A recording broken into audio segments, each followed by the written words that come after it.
Welcome to Our Girl Relationships. We talk about the problems people face in their day to day lives. Let's start with the video.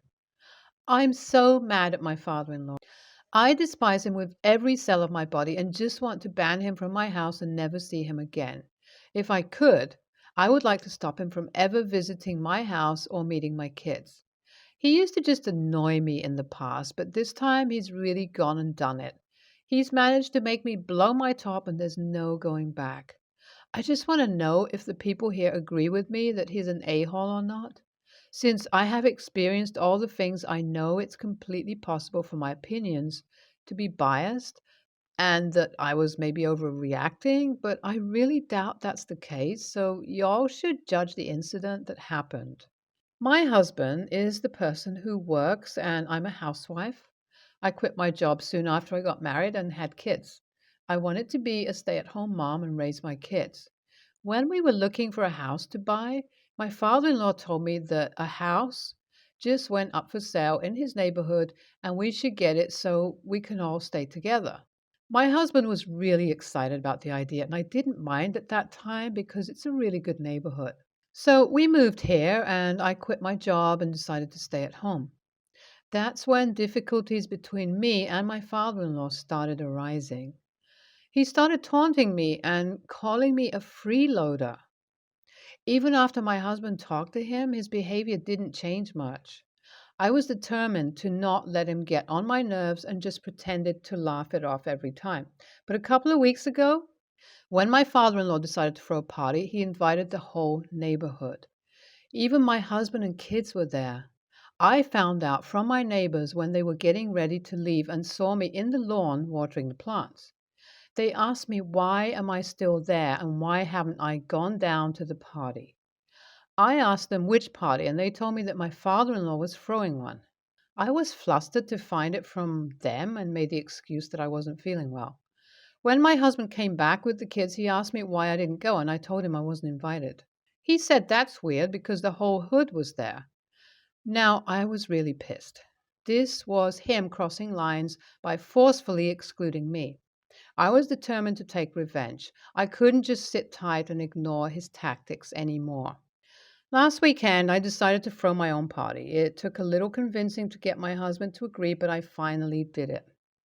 I made the guest list and invited everyone but my father in law to give him the taste of his own medicine. I didn't tell my husband about it though. When people started coming and the party was in full swing, my husband came looking for me and asked me where Dad was. There was no point in lying to him since he's well aware of how I go about things, so I told him the truth and said that his dad always hated me and made sure I felt pathetic, so I had to retaliate this time and he should let me handle the situation my own way now because he had already tried talking to his dad and that got us nowhere. My husband did look a little pissed, but let the matter go since it was just a party and nothing major. Soon I was able to relax and just enjoy the day. It was perfect because the kids were busy playing with their friends and I could not worry and just relax. But soon we heard some sirens. The patrol car stopped near our house and my husband went out to ask the officers what was wrong. We saw my father in law getting out of one of the cars.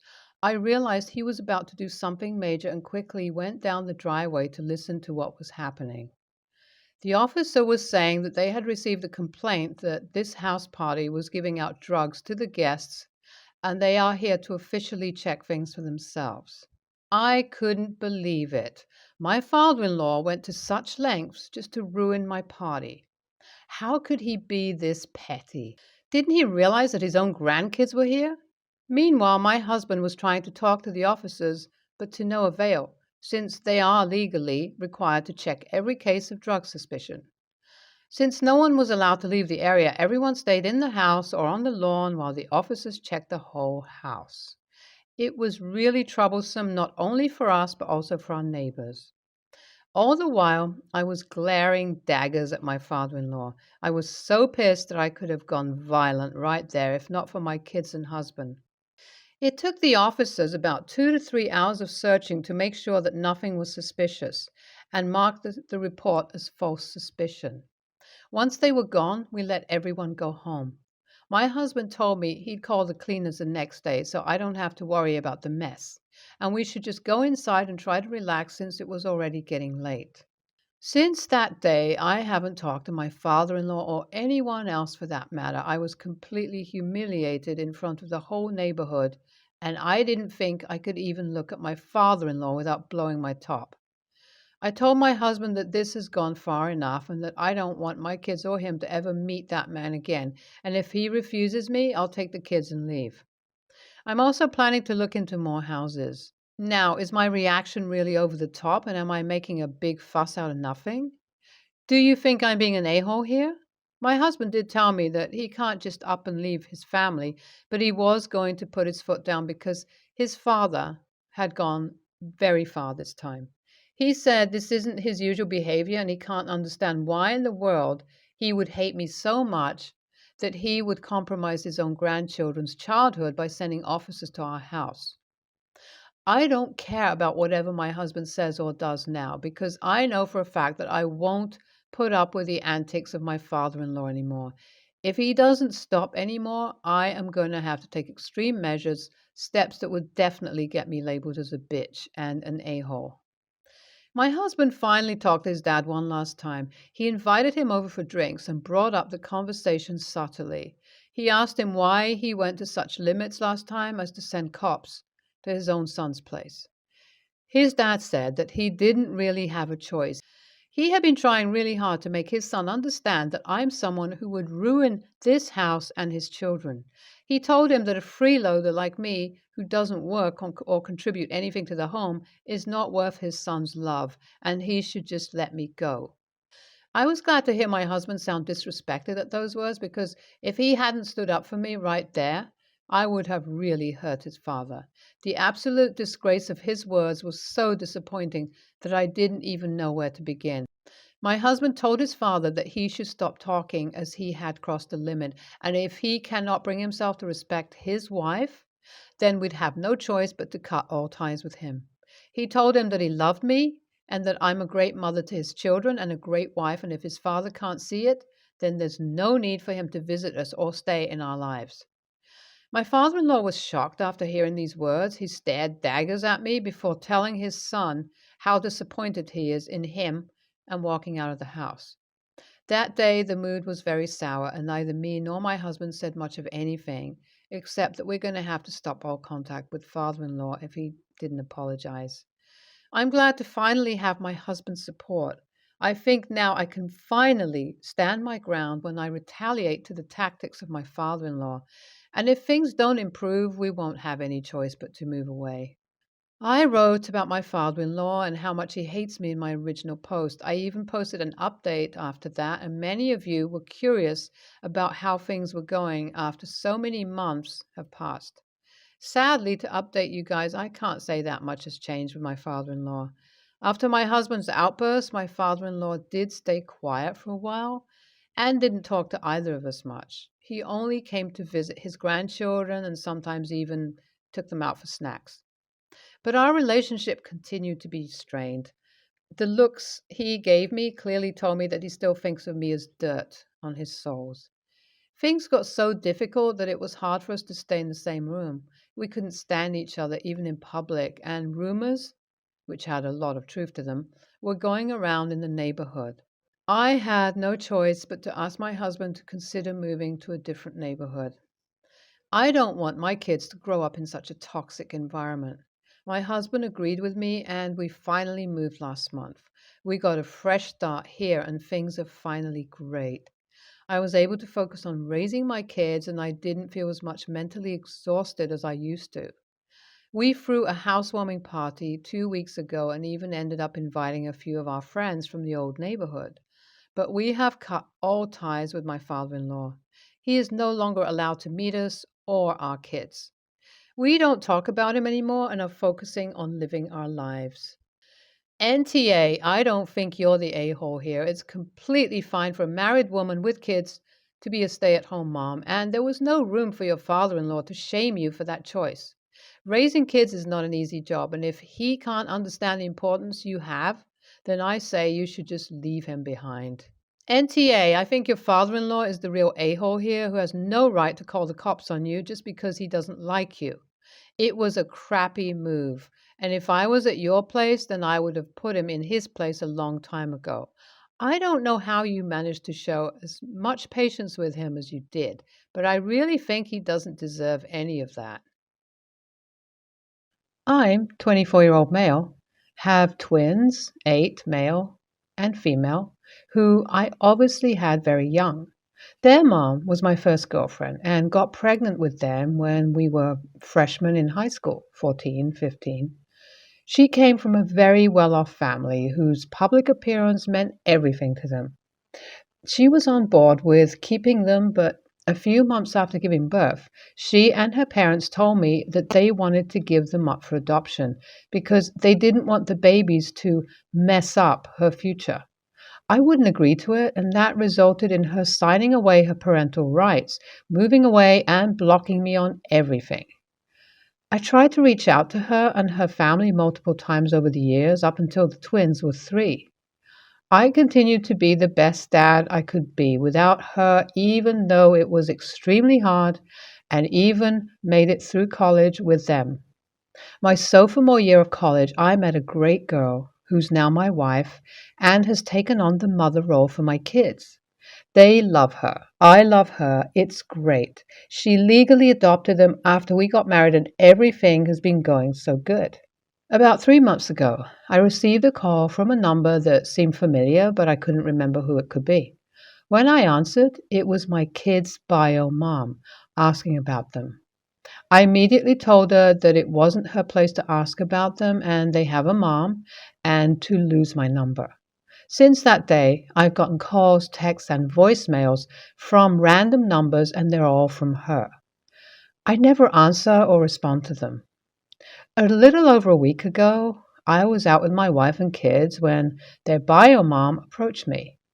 When I realized it was her, I pulled her away from them and told her she needs to leave me and my family alone. She immediately started sobbing and telling me how sorry she was and how all she craves is motherhood and that she was young and dumb and just wants her babies back. I told her that I didn't care. She made her bed now, she needs to lay in it, and that if she contacted me again, I would be filing a restraining order against her.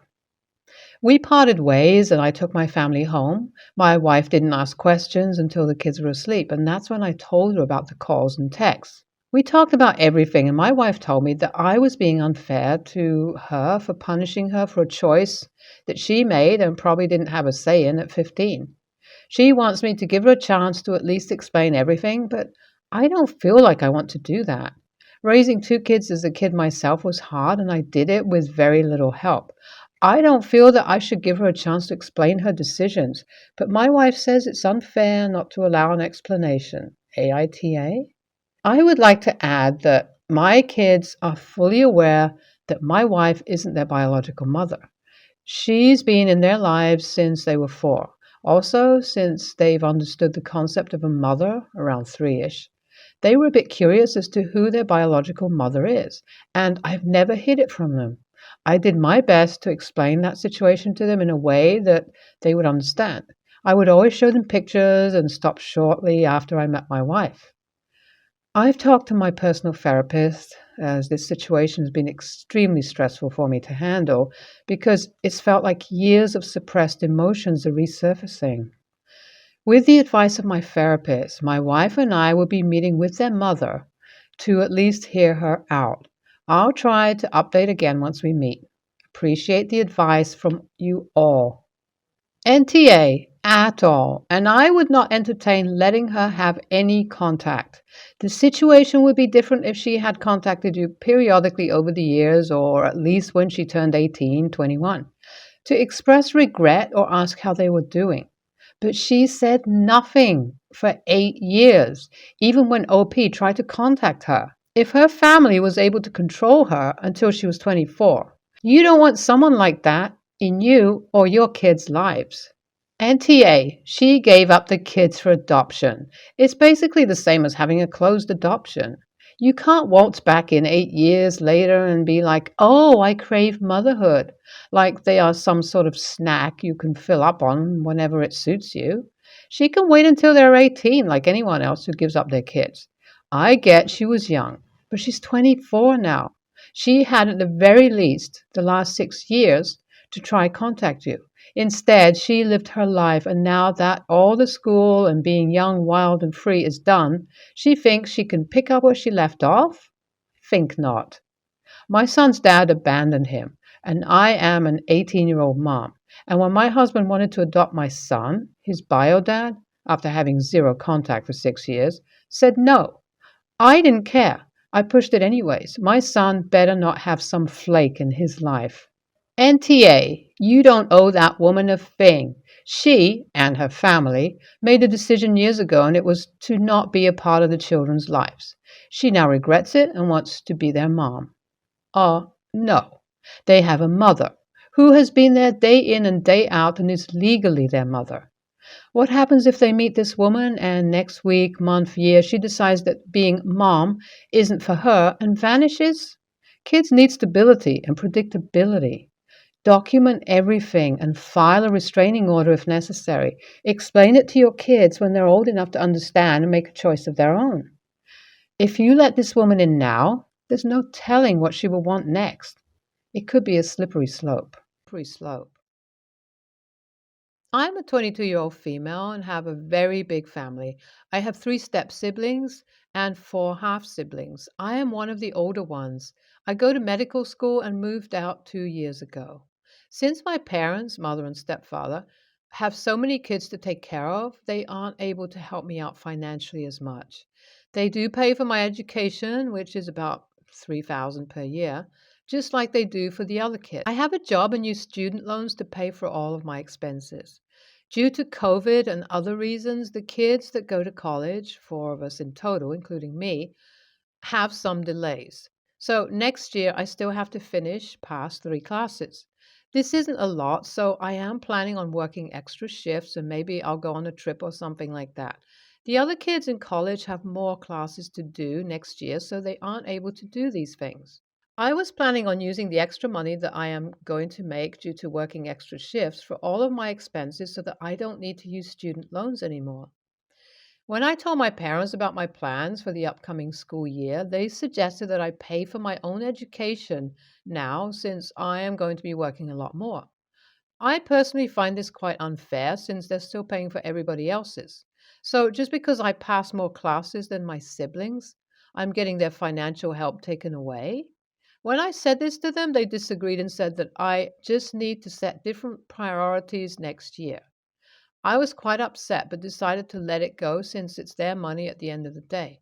So this summer, we were going on a family trip. My parents are paying for everything, but they asked the kids over 18 to pay half of the plane tickets, which is about 200 euros. I was totally fine with this, but now that my parents have decided to not financially support me anymore, I've decided to not come along. I wasn't very excited about this trip in the first place, but I still decided to go because I didn't want to disappoint my parents' siblings. But now that they've said that, just need to set different priorities next year, that's exactly what I am going to do. Those 200 euros can cover my books for the next semester. When I told them I wasn't coming anymore, they were furious because I was going to ruin our last family trip together, etc. My siblings are divided on the matter. So, AITA? NTA, you set your priorities like they asked. Stick with them. NTA, they want you to be more responsible with your money, so you are. You have decided to save that money and put it toward your semester. Makes sense to me.